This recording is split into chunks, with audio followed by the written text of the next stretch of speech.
The subcommittee will reconvene. I thank the witnesses for their patience, and we're missing Mr. Murray, but I suppose he'll join us in due course.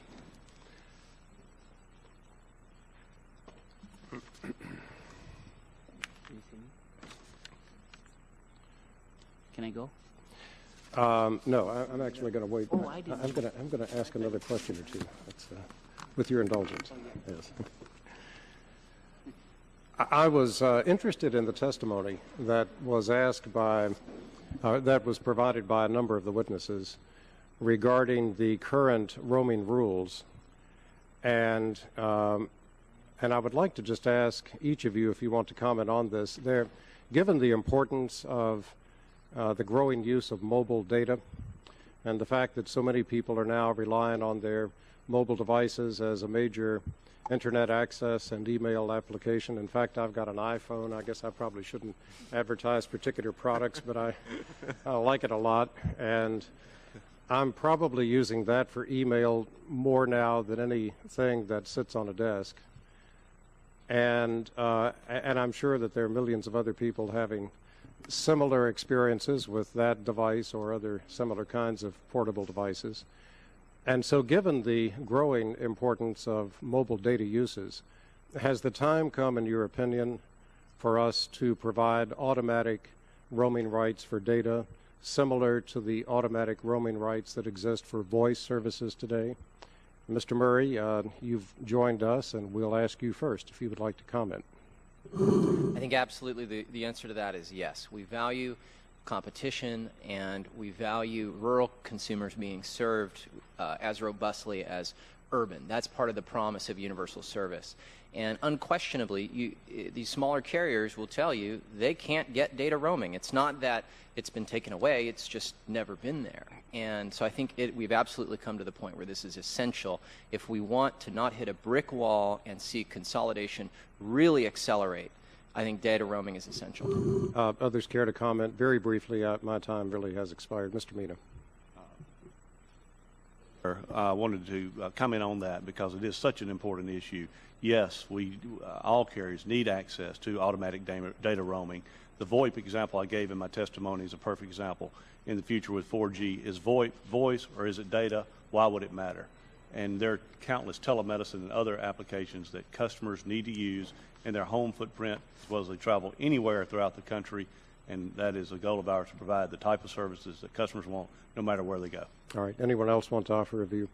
Mr. Irving? I would agree that now is the time for data roaming to also be included in carriers' common carrier obligations. We've begun entering into data roaming agreements generally with smaller and mid-sized carriers who tend to be more receptive to those roaming agreements. I would add one clarification. You asked whether we should enter into data roaming agreements or data roaming obligations similar to the voice roaming obligations. We'd like to see the voice roaming obligations improved and the data roaming. I understand that. Mr. Schieber. Yes, Sprint spent billions of dollars on its EVDO network, and we, as we've seen competition unfold, we are increasingly open to considering people who want to roam on our EVDO network. Whether we need automatic roaming as we have with voice or not is an open issue, I think. I will say, though, that if we have to have something like that, the in-market exception really needs to be addressed so that we are all on the same level playing field. The in-market exception precludes us from getting roaming from folks, or if we have spectrum in a particular market. So addressing that issue in that context would be very helpful. This would be spectrum you have in that market that you haven't built out in yet, presumably. That's correct, yes. Okay. All right. Mr. Upton, you are recognized for 5 minutes. Well, thank you, Mr. Chairman. Dr. Ford, I have the results of the Consumer Reports excuse me, most recent wireless survey, which was published in January of this year. They concluded that, one, overall cell phone service has become significantly better. Two, contract terms for cell phone services are less onerous, and there were fewer problems with call quality in this year's survey, which obviously is 08. There was substantial improvement over the 07 survey results. and that there has been a surge in satisfaction. Those are their words. In your testimony, you stated that the wireless industry is in fact workably competitive, and I know that as an economist, and consumer satisfaction surveys may not be the tools of your trade, but would you agree that these positive consumer satisfaction surveys results are consistent with what might expect from consumers enjoying the benefits of a competitive marketplace? Oh, sure. I mean, it's.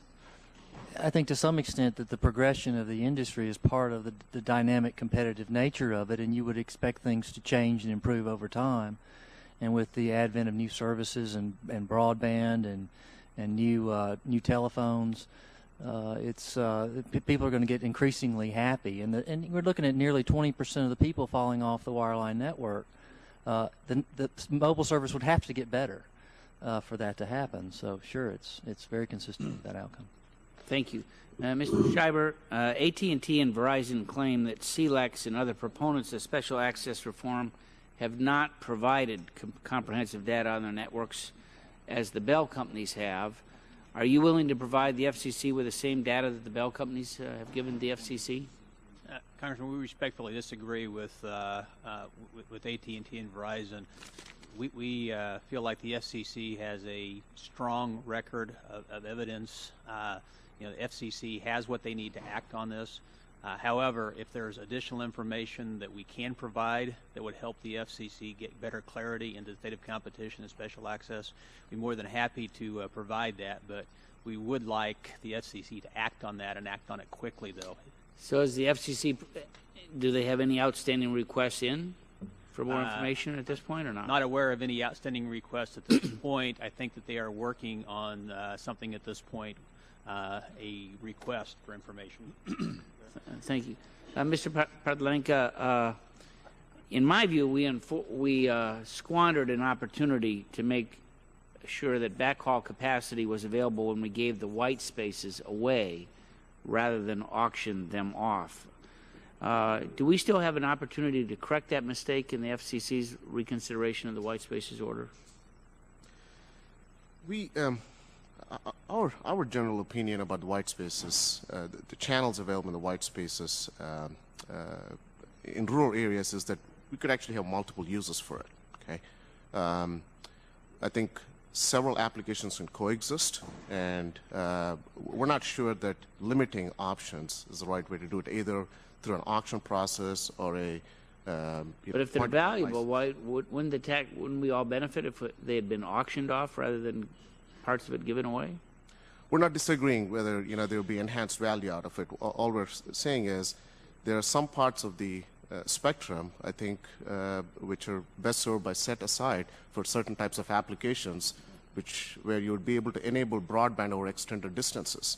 And I think what we're proposed is we want to have multiple applications coexist at the same time. And I think different types of approaches could be used to putting that spectrum to work. Well, do you think that they ought to be used for unlicensed parts of the?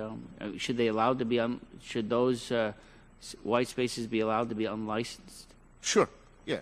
We believe that our proposal, and let me touch on that specifically. Our proposal specifically states that we would like a few channels in the rural areas be allocated for point-to-point licensing in a manner that they can coexist with incumbents as well as allow for unlicensed devices to operate. And there's a way to do it. There are lots of rural areas where you have 15 sometimes, all the way up to 40, 45 channels. And I think the trick is to figure out a mechanism where you can actually have a lot of these things coexist. And it's possible given the amount of spectrum that's available. Thank you. Yield back.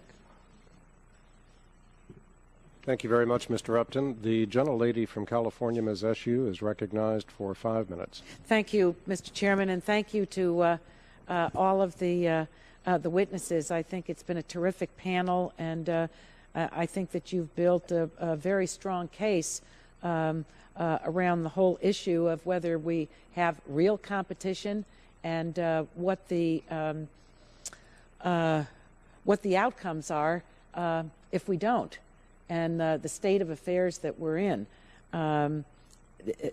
Dr. Ford, I don't have a question for you, but there's two things that really take my breath away about what you said, and that is that a duopoly is natural. I have to tell you, that just flies in the face of what I think America is about and what our whole system and belief in competition. I just don't buy into that, and so I needed to comment because I still can't get it out of my head. But at any rate, I want to talk. I focused on special access in my opening comments, and while I think much of the focus on special access has been the competitive issues that result for wireless companies, who due to a lack of competition and choice have to pay largely whatever the incumbent Bell company decides. What I want to touch on is the broader impact of this bottleneck in the middle mile. Now, for years, I worked very hard on HIT legislation, on getting the legislation passed here. We were successful in getting substantial funding, so we got the policy. Then we got significant funding in the stimulus package, and that's going to create jobs. It's going to build an infrastructure to reduce health care costs. It's going to help reach people who don't have immediate access to hospitals. But my question is, in listening to the panel and examining this issue, how are these hospitals and other providers who don't have immediate access to the network to transmit large amounts of healthcare data, health records, MRIs, X-rays, and the rest, how are they going to get this to providers and to patients? I mean, we kind of dive down into a whole alphabet soup of the telecom industry here, and yet members need to really understand that because of these bottlenecks, the work that we've already done and we're congratulating ourselves for, how is this going to work? So I pose that question to you. I mean, it's special access services. And we're preparing ourselves for an energy bill. The smart grid has to be a part of it.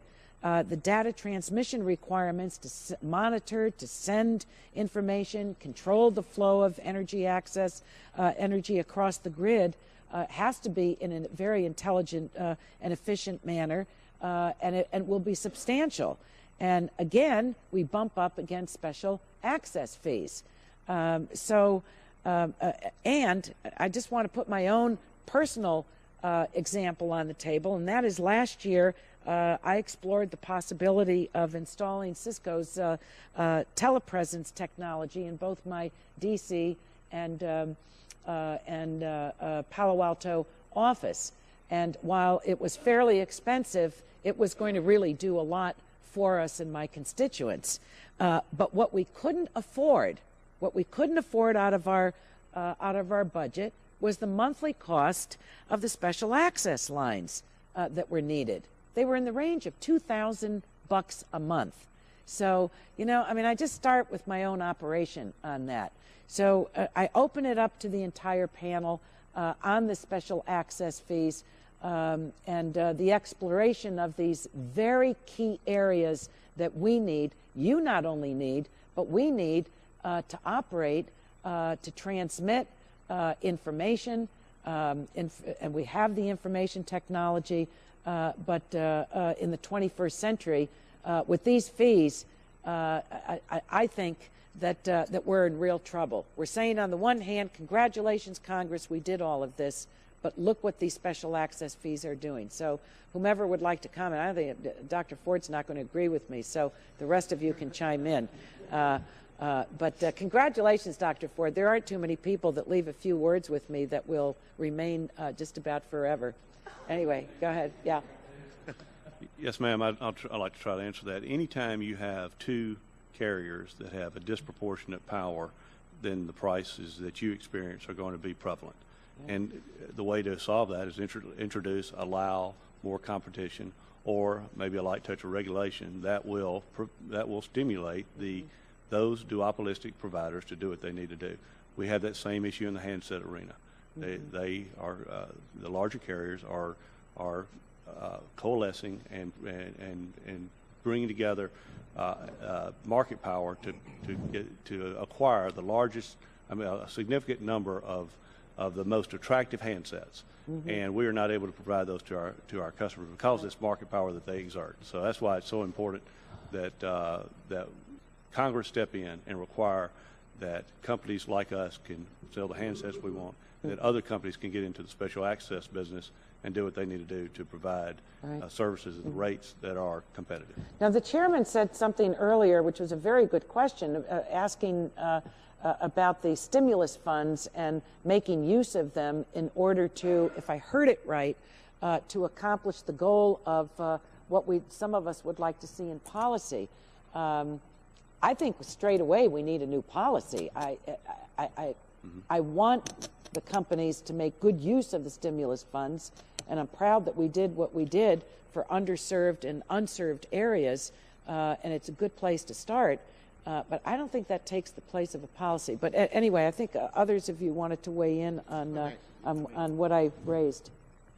If I may add something to this, Sure. in terms of the specific example of a hospital needing access to Exactly. that is a great one. The key is to create alternatives so that these costs go down. That's the key. Right. Trying to regulate this, I'm not sure in the medium to long term actually serves the purpose. So we need to create alternatives by, enabling investment. And so our thought is, and this is what I think we as a company have been doing for some time, is make sure that we invest capital where we create broadband hotspots, places across the nation where various entities can have equal access to bandwidth.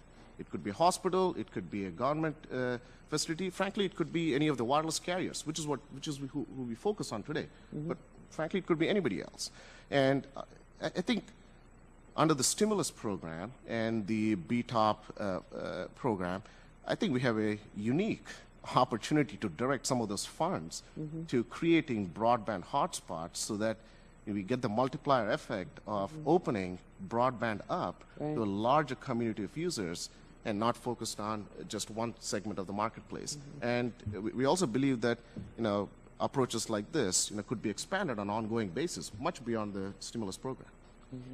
I'll just add briefly that I think Mr. Poderlanca is right that we need alternatives, but at the same time, when we see data that show that in some places we've got profit margins exceeding 125% on these services, we have to acknowledge that there will be some places where there will not be alternatives, whether that's rural areas, whether that's just areas of the country that get left behind for whatever reason. And for those areas, the question is, are we just going to orphan them? Not a natural duopoly. Right. There's hope for a lack of that somewhere. Yeah, and I will tell you, 96% of our cell sites are served by the ILEC. 96% of the special access we buy 96% are? 96%. 96% of the wireline special access that we pay for is paid to the ILEC.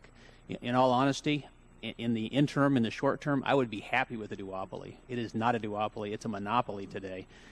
We need to have more competition, and the broadband stimulus funding, may be an option down the road. It may be an opportunity, but in all honesty, we have a short-term issue. I don't think that we can predict that will necessarily solve the special access problem. It is an operating expense problem we have. The broadband dollars are spent on capital. That's great. Support that. But we have an operating expense problem in this nation with respect to special access, and it is a monopoly right now. We have extremely difficult terms and conditions we have to put up with the LECs, and support that. Thank you very much. I think you've been a terrific panel. Thank you, Mr. Chairman, for allowing them to answer the question. Thank you very much, Ms. Escher. The gentleman from Florida, Mr. Stearns, is recognized for 5 minutes. Thank you, Mr. Chairman. I'll probably take a little bit a different approach than the gentlelady from California. She indicates this. She goes on to talk about the state of affairs we're in and that these bottlenecks. But if you look across the world and you see the concentration, the United States is more competitive than almost all the other countries. Isn't that true, Dr. Ford, that, that I think out of all the OECD countries. United States has more. I mean, we have AT&T, Verizon. The Sprint is in the mix, and so is T-Mobile. So isn't it true that, contrary to what the gentlelady said, the United States has more competition than almost any other country in the world? Is that true? Yeah. And Dr. Murray, I know you're talking about these 125%, and that's probably access, and Sprint is very aware of that. And I think Sprint makes a very good point. You know, the other side of the evidence shows that the market's competitive. You know, the real larger question is, can you have a large wireless market with 12 carriers, or is it going to come down to 3 or 4? And I think there seems to be some quantitative law here that when you get this kind of market, to have the capital to invest and to have the innovation that's required, you probably can't have 12. And so, Dr. Ford, you might want to just touch on that, because it appears to me that if we're the most competitive in the world, there is a quantitative rule that says you've got to have at least maybe just 2 or 3 that can carry the load. Absolutely. I mean, we regulated the electricity business. We regulated the local telephone business for years because it was a natural monopoly. Yeah. Only one firm could survive. And as technology has developed, we've created opportunities to get costs down and to have more firms. Markets grow, costs go down, we can have more firms. So, yeah, I mean, our policy paper 21 sort of lays out the economics of what these industries are going to look like using formulas. I mean, basically, there is a formula to tell you what this industry is going to look like. Now, recently the FCC came out with a report, and this is what they said. They were talking about the commercial mobile radio services. They said the metrics indicate that there's an effective competition in the wireless market, and demonstrate the increasingly significant role that the wireless services play in the lives of American consumers. So the FCC sort of agrees with you, Dr. Fox, and this is a recent report this year which indicates a competition. Notwithstanding that fact, Mr. Schreiber, Mr. Upton asked you the question about advocating increased special access regulation. You know that U.S. Telecom sent a letter to the FCC outlining a lot of questions. And you've seen this report, have you? Yes, I have. Okay. So they're indicating that the evidence shows the market's competitive. You're indicating the market isn't. So the incumbent phone companies submitted this filing with the FCC listing the type of information that needs to be collected to answer this question, which is a fundamental question for this hearing today. Do you agree that these questions are relevant? You obviously have read them. Do you think they're pertinent and would provide us an answer whether the market is competitive or not? I think it's very relevant. Just bring the mic up a little closer. Sorry. I think it's very relevant to determine whether the market's competitive. You know, I can speak from personal experience in managing access on a day-to-day basis, Congressman, that it is very difficult to find alternatives to the incumbent LECs. You have to look at the complete circuit that is being provided, the whole middle mile facility. There are certain portions of the middle mile facilities where there is more competition than the others, but for that very last mile in the middle market facilities, there is very little competition. So we have these questions from the incumbents and others, and they submitted them. And you say these questions are pertinent. By and large, you agree with these questions. I guess the real question is, if the FCC answered this question, could they make an objective decision whether there is enough competition in the market? We believe that the FCC... No, just a yes or no on this. And then these questions that are in there that you've read, would you say, yes, these are sufficient to answer your concern about whether there's market competition or not? No, sir. I Okay. think there are other questions. And would you also, your group and others, provide another list of questions that you think are more pertinent so we can solve this question from the FCC standpoint? Because I think as members of Congress, this is so difficult for us to regulate. I think the gentlelady from California mentioned possibly we should step in, but I think many of us are sort of, trying to sort this out, and maybe the FCC can do this instead of the government, the United States Congress, coming in here and mandating this thing. So we're trying to say, look, the U.S. Telecom has these list of questions. You don't think they're pertinent. do you have your own set of questions that you and your group could submit so that the FCC could make an objective analysis? We would be happy to, Congressman. As I said earlier, we honestly believe that the FCC has all the information necessary to make this determination. But if there's additional information that we can provide, we'll be happy to. If there's additional questions that we think they need to be asking, we'll be happy to provide those questions. With all due respect, what we really like is for the FCC to act. This issue has been with them for 6 years. So the FCC, in your opinion, does not need these questions from the U.S. Telecom Association to bring bearing an answer to this because they already have the information. I think there are questions that are relevant besides the ones that the ILECs have. Do you think these are self-serving then? Is that what you're saying? Without question, sir. Okay. So, Dr. Ford, what is your feeling? Can the FCC determine this based upon the information they have without these questions? Or you probably haven't seen these questions, but I think many of us would just like the FCC to act. And in all respect to Sprint, they've got a good point. If the information's there, why isn't the FCC acting? Or are you going back on your original statement is that there is sufficient competition that the FCC does not have to act? I don't know how much competition there is in special access, and nobody knows how much competition there is in special access. They keep doing these huge studies. The NRI just did a study, the GAO has done studies, and every time they come back with these studies, they say, well, the data's really bad, and we need to do something else. The FCC needs to collect more data.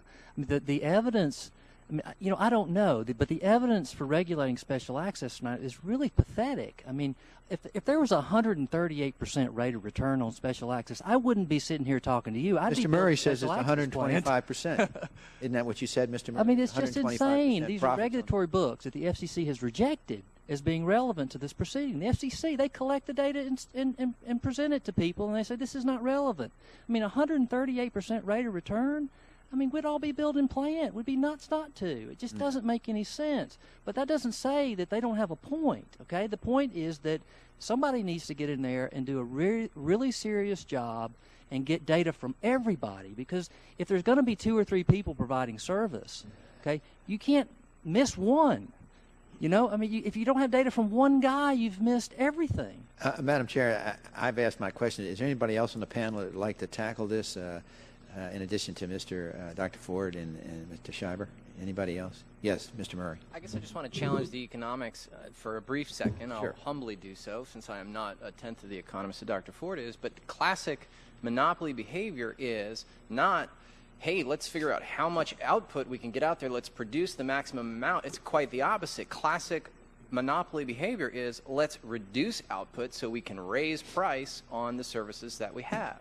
And we're seeing, like, I mean, I guess, would anybody deny that in more than 90% of U.S. markets, there's only one choice for special access? Is anybody going to deny that fact? Because I don't think anybody will challenge that. And that looks like a really concentrated market to me. Look, we have 95% of people in this country had a telephone, and it was served by a monopoly. Okay, so restricting output is kind of silly in this business. The carriers are required to provide service to people. Okay, it's not a choice of restricting output. And if you're going to choose, if there's an output level that's been chosen, then the pricing is a little bit tricky. Okay, because you're not just going to put it out there and then not do anything with it. I mean, it's sunk. If you make a marginal profit, a monopolist would make a marginal profit on it. So the argument is not correct. Thank you. It's too bad Judge Black isn't still alive to come and testify.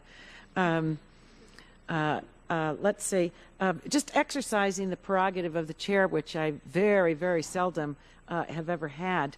I think that just to set something down for the record, in terms of competition, and it's the foreign markets have been referred to, they do regulate. They do regulate the top, but they also insist that there's regulation of the wholesale market. And there is a difference, Mr. Stearns, and I think that needs to be taken into consideration. I'd like to recognize the gentleman from Pennsylvania, Mr. Doyle, for 5 minutes. Thank you very much. As I said before, the debate over special access should really be called critical access, because these special access lines are critical to broadband deployment and competition. These lies allow America's businesses to bring innovation and development to far-flung areas, and they allow us to stay connected to our data and the world around us. These are not small issues with funny names. They're our link to the broadband future, and we can't get this one wrong. The FCC deregulated special access in 1999, anticipating new competition driving down prices. I probably would have supported deregulation then. But since then, competition has grown, then decimated with MCI and the old AT&T getting purchased by incumbents, then grown again a little bit, but it does not appear to have flourished. The GAO and the Bush administration said that where the FCC has completely deregulated special access prices have gone up. NARUC commissioned a study that concluded, quote, overall, the market concentration data portrays special access as one firm, such as the ILEC, dominates, and other providers, both individually and collectively, have a small market share and little influence on price.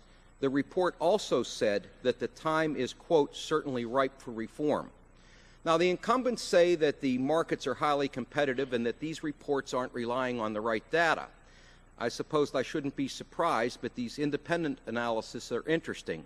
I'd like to ask Mr. Scheiber, Mr. Mina, and Mr. Irving, can you provide me any examples where a Bell company doesn't hold at least 90% of the market?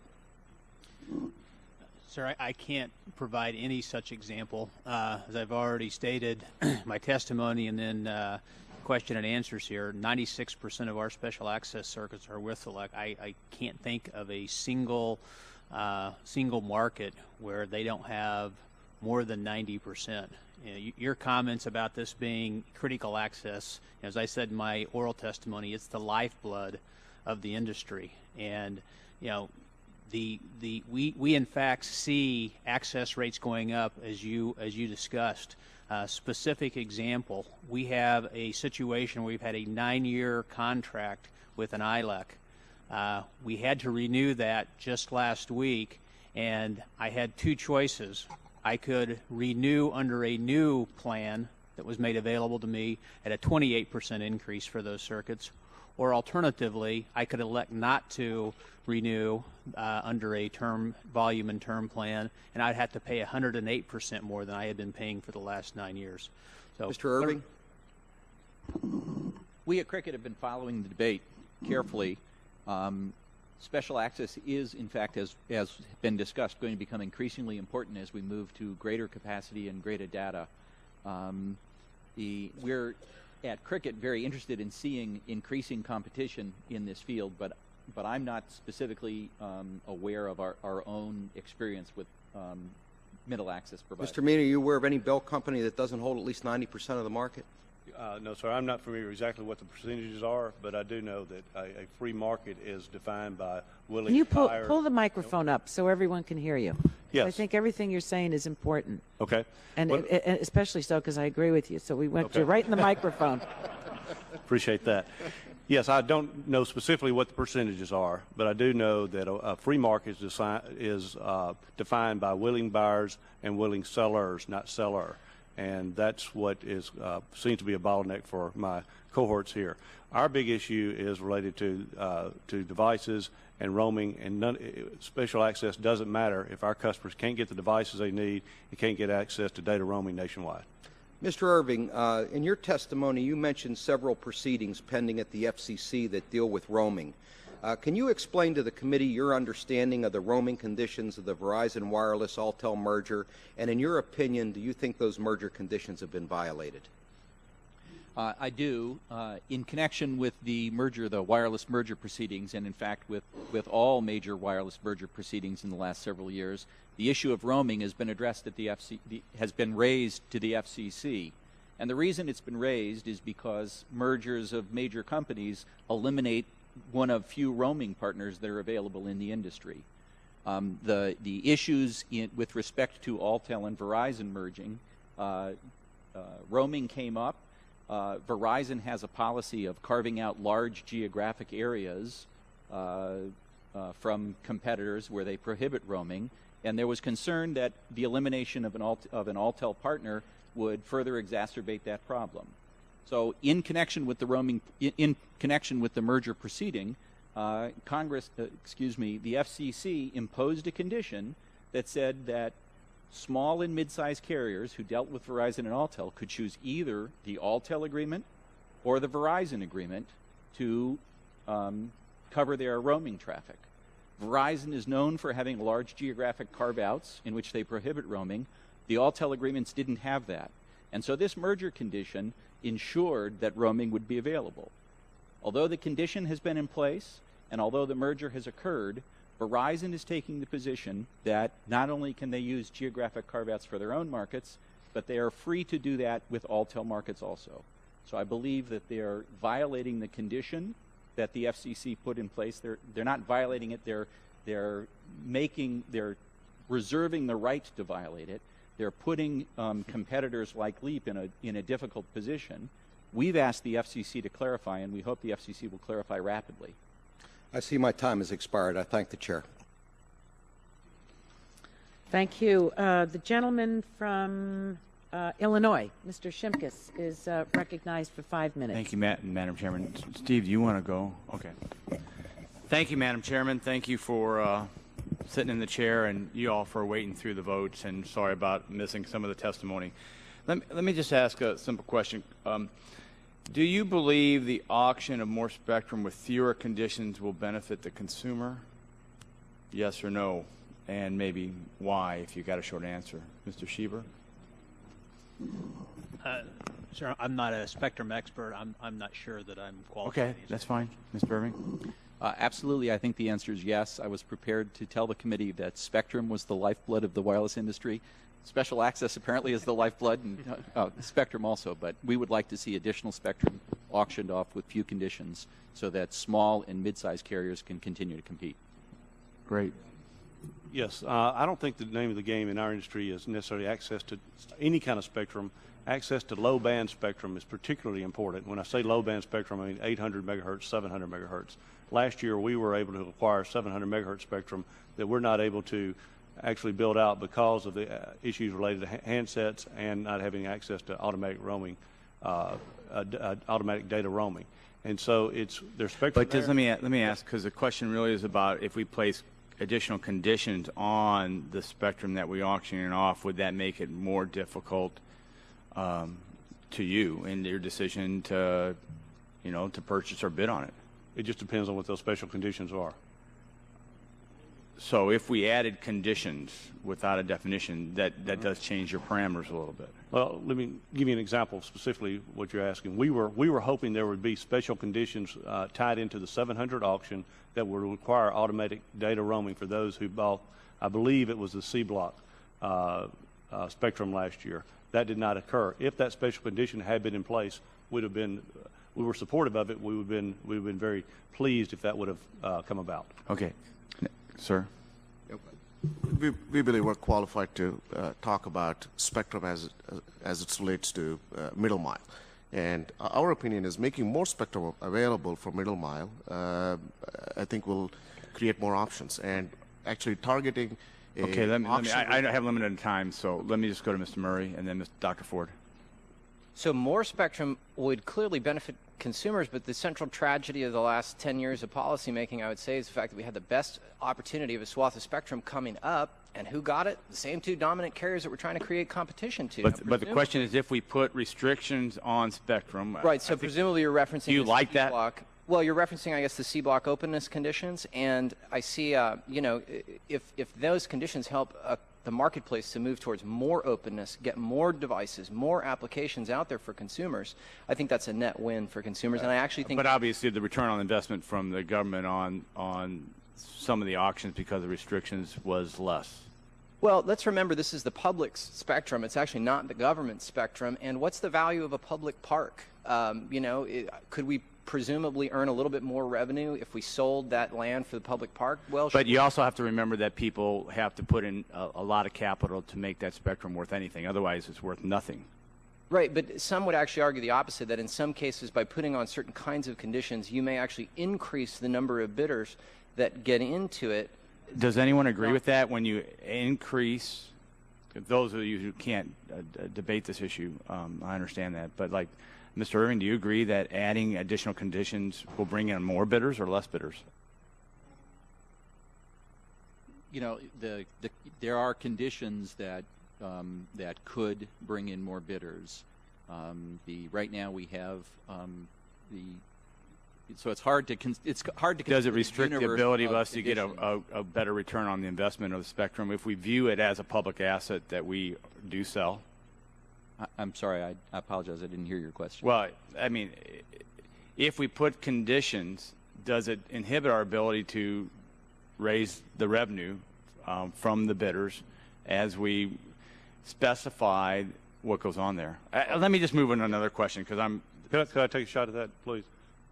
No, I just need to go. I got 4 questions and I've only dealt with one. So, let me just go to Mr. Schieber. How would Carterphone rules requiring all wireless networks to support all devices impact your ability to manage your network?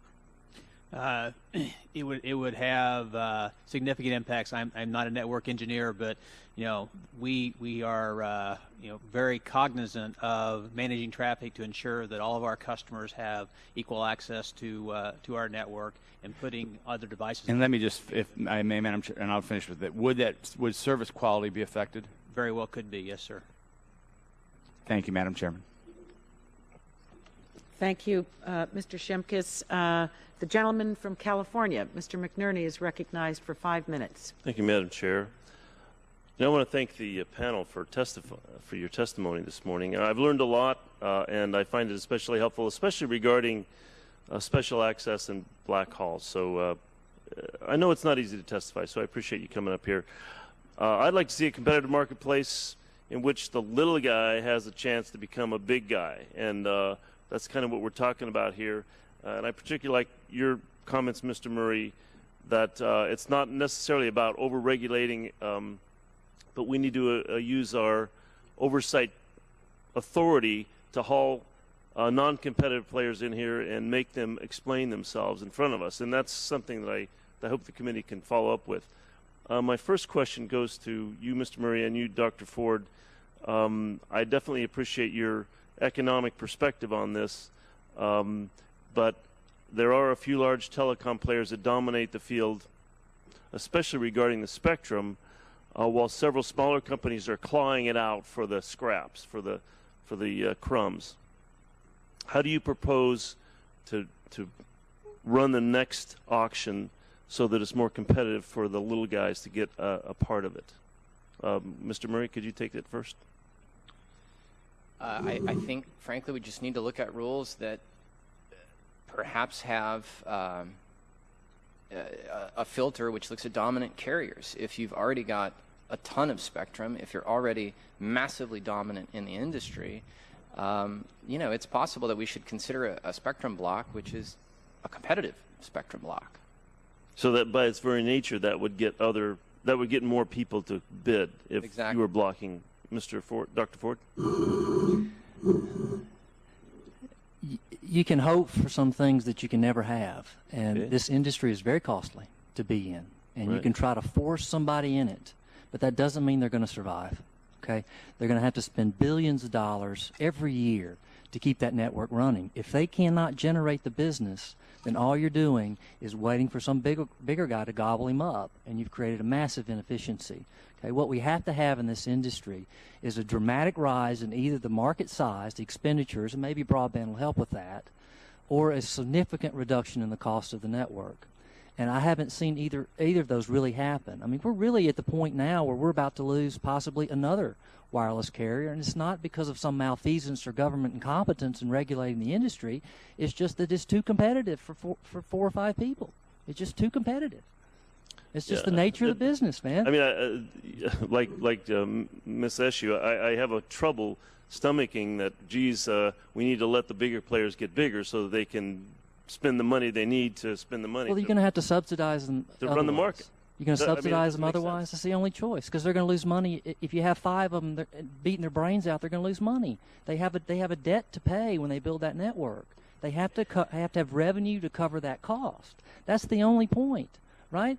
That's the only point, and the costs are exceedingly high in this business. Let Mr. They got to Murray make his point. reinvent Now, I the have a network technical every 5 question. years. I want to move on to a I technical mean, question. California alone is the 9th largest economy in the world. Are we seriously suggesting that that can't support an independent, strong carrier. I think LEAP is a testament to that's just not true. And if it was so damn competitive, why is it that profit margins keep creeping up in the midst of a recession? We've got these guys making gangbuster profits in the midst of the rest of the country is really struggling it out.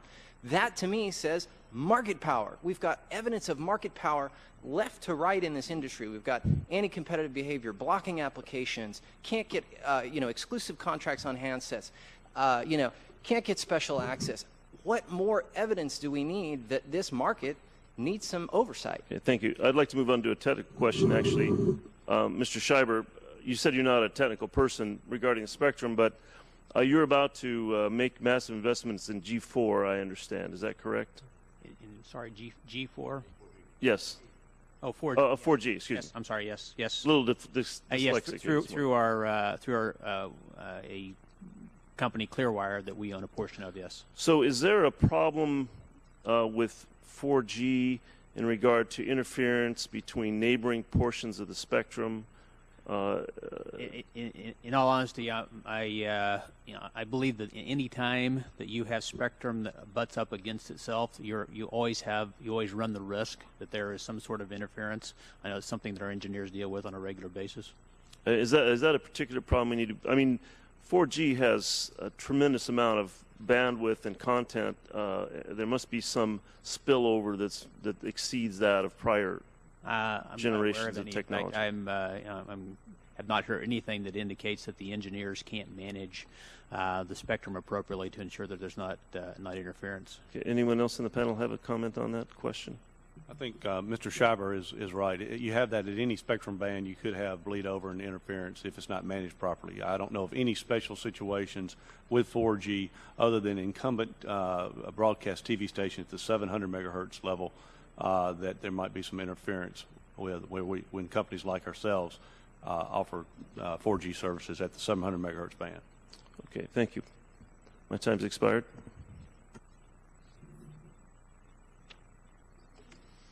All right, thank you, Mr. McNerney. The chair recognizes the gentleman from Oregon, Mr. Walden, for 5 minutes. Thank you, Madam Chair. I appreciate that. Mr. Schreiber, my understanding is that more than half of all the backhaul in Europe and Asia is wireless. And if wireless backhaul is successful elsewhere, why doesn't Sprint use it more comprehensively in the U.S., given your partial ownership of Clearwire? What's the issue behind The majority of the cell sites where we do have an alternative vendor is in fact wireless backhaul. It is a technology that we're seeing an increasing amount of. I mentioned earlier that we work with Fiber Tower to bring wireless backhaul to our own cell sites. One of the single biggest issues that we're faced with in migrating to wireless backhaul or any other alternative access vendor is the fact that we are subject to very onerous terms and conditions associated with the special access and the middle mile facilities we buy from the ILEC today. We have situations where if we buy too much, we're penalized. If we buy too little, we're penalized. If we want to migrate a circuit from the ILEC to an alternative vendor, we have to pay in excess of $900 in some cases.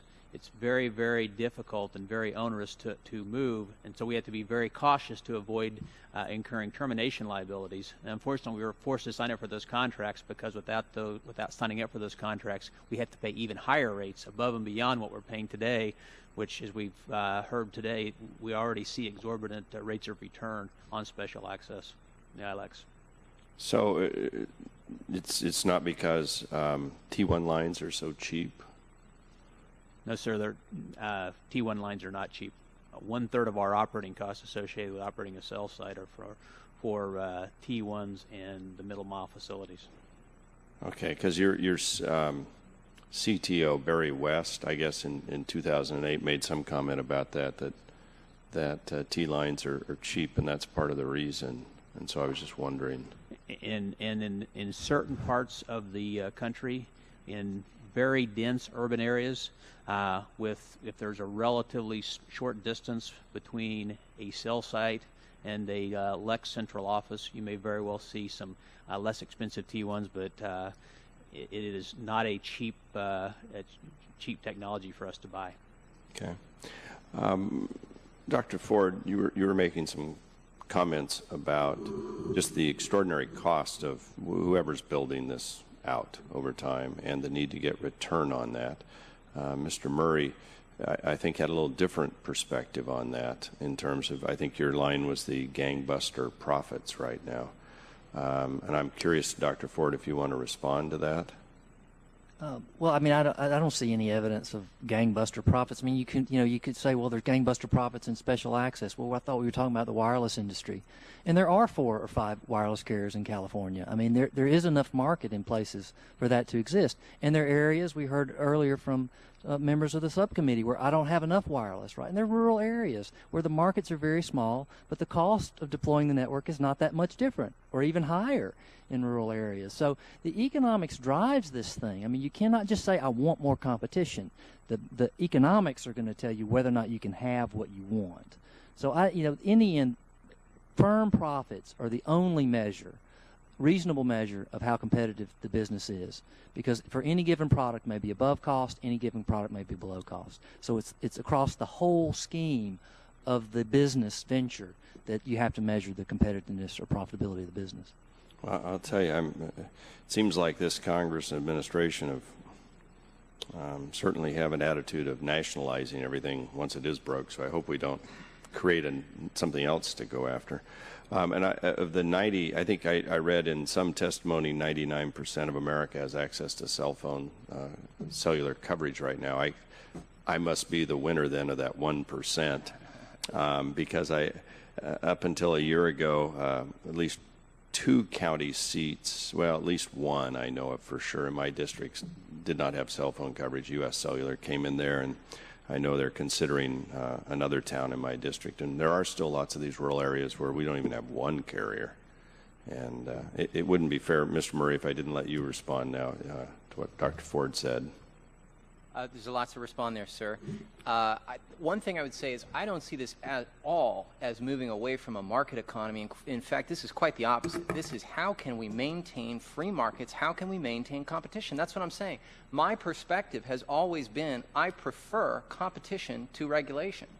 And in this market, while we do have some competition, there are really clear indicators that there are market power.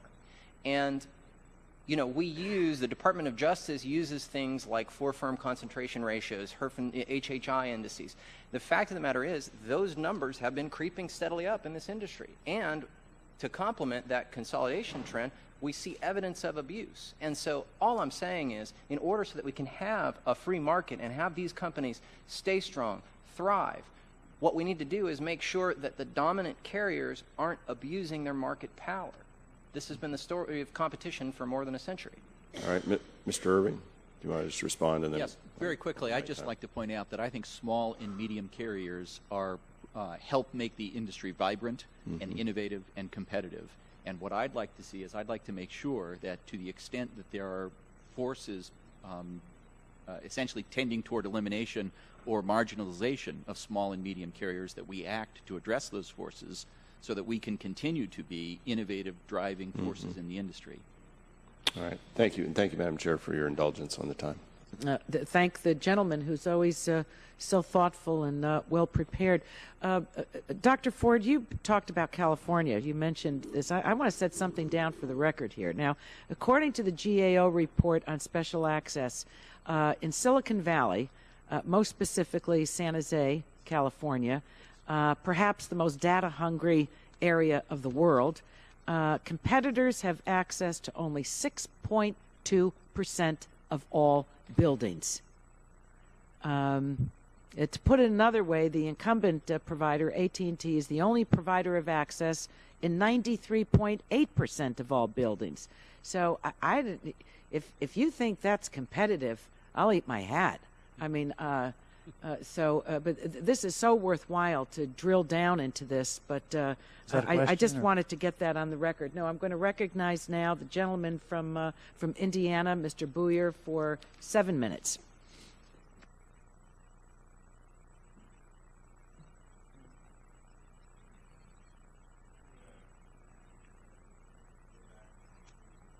Testimony again. your word duopoly sort of stuck in my mind, and so I was trying to think of other industries in our country that have that type of system. I was thinking about the tire industry, perhaps.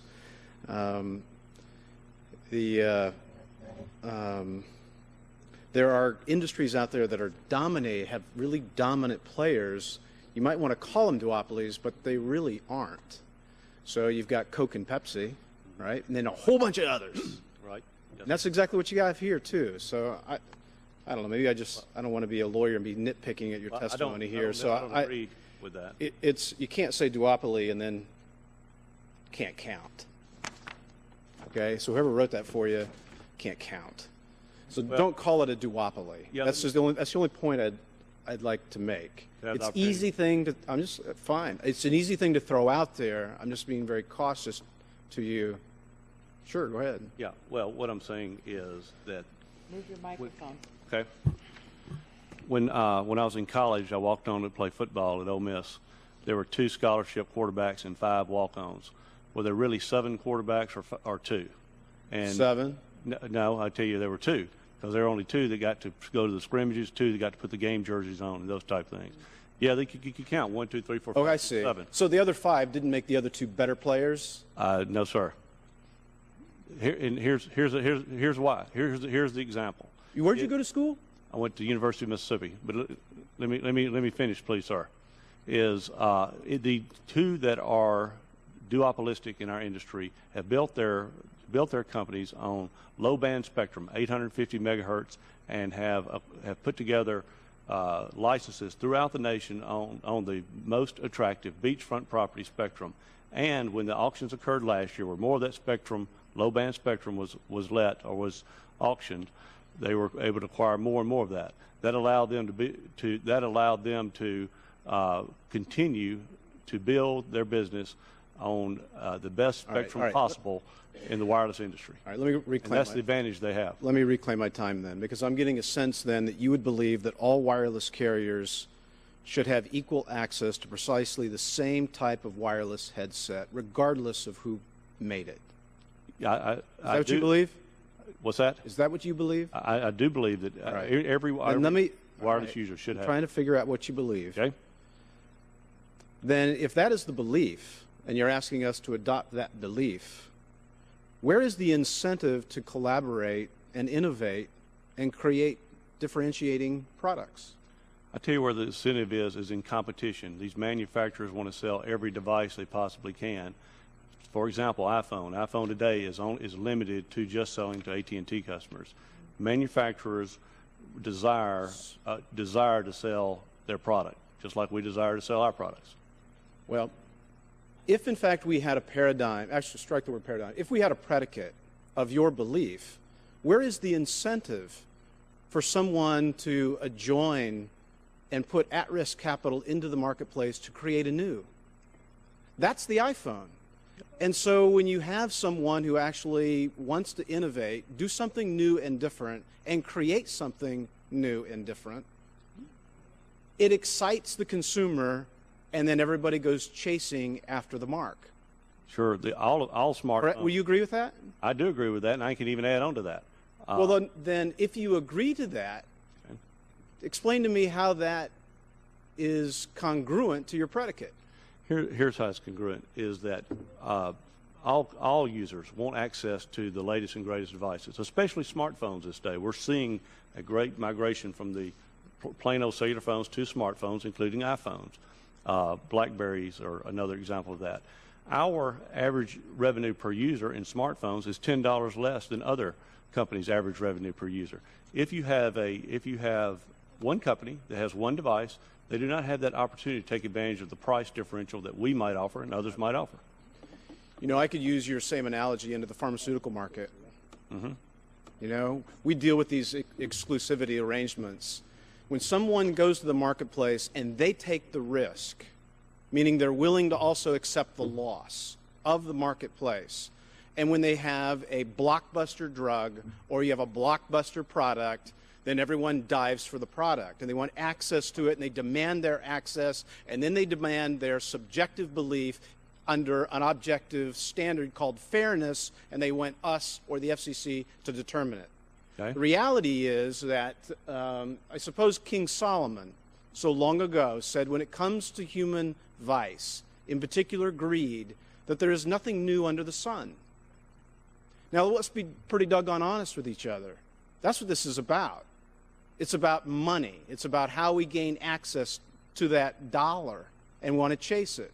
We want to benefit from somebody else's investment, so would we be just as equally willing to pay for their loss for products that don't make it on the market? The answer is no. That's the reality. The answer is no. Let me tell you. So no, time out. I understand your predicate. I disagree with your philosophy, respectfully. I want to protect the marketplace is what I want to protect. So as you look out there and you say, okay, not only is AT&T having exclusivity with the iPhone, Sprint with the Palm Pre, Verizon, BlackBerry Storm, T-Mobile now hooking up with an agreement with Google, and if these companies want to do this and they are creating products for which consumers like, and it's new and it's innovative, I think it's pretty healthy. That's what I look at. I think it is something that's very healthy. I want to ask this question to. Here's Marceline. Let me turn to Dr. Ford. Help me here. If Congress were to say that we would ban exclusivity, do a prohibition of exclusivity agreements, what would be the impact upon innovation and true competitiveness in the marketplace? Well, I think And I'm sorry, I called you Mr. Forrest, Dr. That's fine. The wireless industry, a lot of the competition in the wireless industry occurs in the device. I mean, most of the commercials you see on television are talking about the device. So the device is a very important component of competition in that industry. Plus, they're giving it to you a lot of times. They're giving it to you for a very low price. So that's a very important piece. So they want to be able to differentiate in that piece to attract business. But necessity is the mother of invention. And when AT&T came out with the iPhone, every single manufacturer was working exceedingly hard to try to match the quality of that product. Whether or not, and Apple drove this. It wasn't the wireless industry. Okay, this was Apple's decision, and whether or not that was a wise decision for Apple, I don't know. You could go either way. AT&T had to upgrade its network significantly to handle that. In terms of maybe not as much investment, they didn't put in as much as they needed to, given the enormous demands that device puts on the network. But I think unquestionably in this industry, if you prohibit that kind of arrangement, that you're going to reduce competition. But I think their point may be a little different in the sense that, well, I'm out here in this rural area and I'm not really competing in that space. But I don't think that. I mean, there's the issue also of whether or not a carrier would say, I'm going to make a device for you if you can't sell 5 million of them. It may not be efficient for the manufacturer to sell to very small firms. So it might not necessarily be an issue with the big carriers trying to keep other people from their goodies. Congressman, if I may. I only have one comment. My time has expired. So if the chair would indulge me, I would note that out of the Organization of Economic Cooperation and Development of all of the countries, the United States has the most minutes of use, lowest revenue per minute, and the least concentrated market and what I would say the most efficient use of spectrum of any of the countries. So, and consumers pay more in the country than any other country, right? Geez. But it's a fixed If cost. we use more, we pay more. Hello? Sir. Hello? Here's my question for you. Is it if you want the best industry? And you get the most efficient use out of the spectrum and you use it a lot, you're going to pay more. It is a free market enterprise system. And that's why we're all moving conclude, towards unlimited. I'll conclude with that. Wow. I guess I'd. Wow, this really did something for the volume. I have a bill on advertising volume that blows people out of the room. Thank you, Mr. Boyer. I just want to make a comment about what's tied to what. We have many successful companies in the country that really aren't tied to other services. TiVo? How many people in the room use TiVo? How about IMAX, Slingbox, Xbox? So the notion that there has to be a nexus between the two, I don't necessarily buy into. We've got some very good examples of that. Mr. Murray, did you want to? You started to say something, and I'd like to give you time to answer. And anyone else that's on the panel, there isn't any other member to call on, so.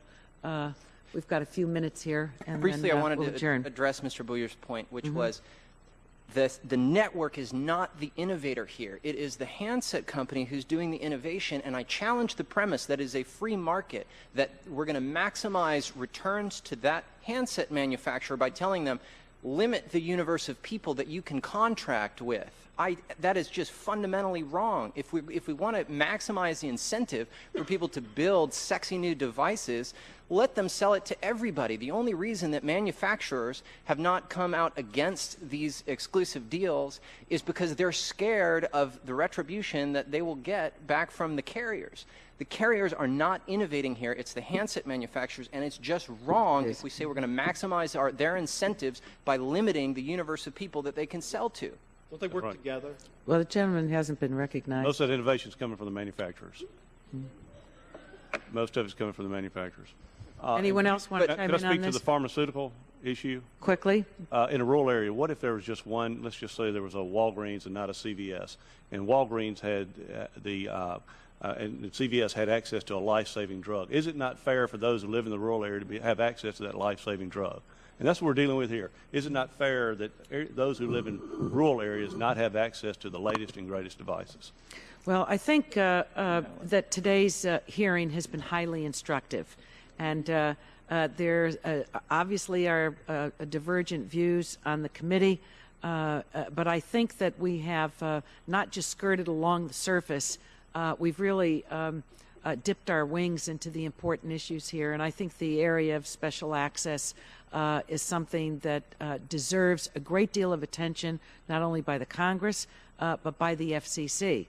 And I hope that again, that the FCC, the new composition of the FCC will come together soon. There's an enormous amount of work to be done there, and some very clear thinking about what competition, what the state of competition is in the United States of America.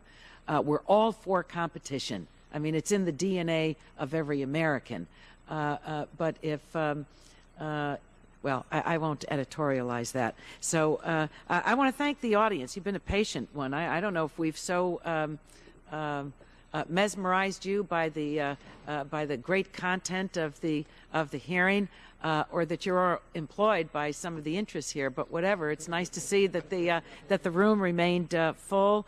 I want to ask for unanimous consent to keep the record open for 10 days for members to submit their opening statements and follow-up questions.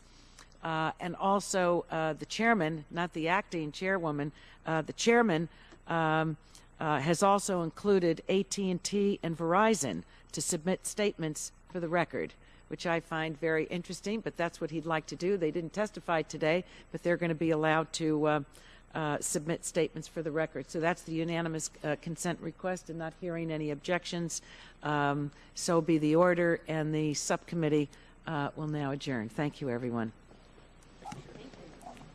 Thank you. Good job. Thank you. Thanks.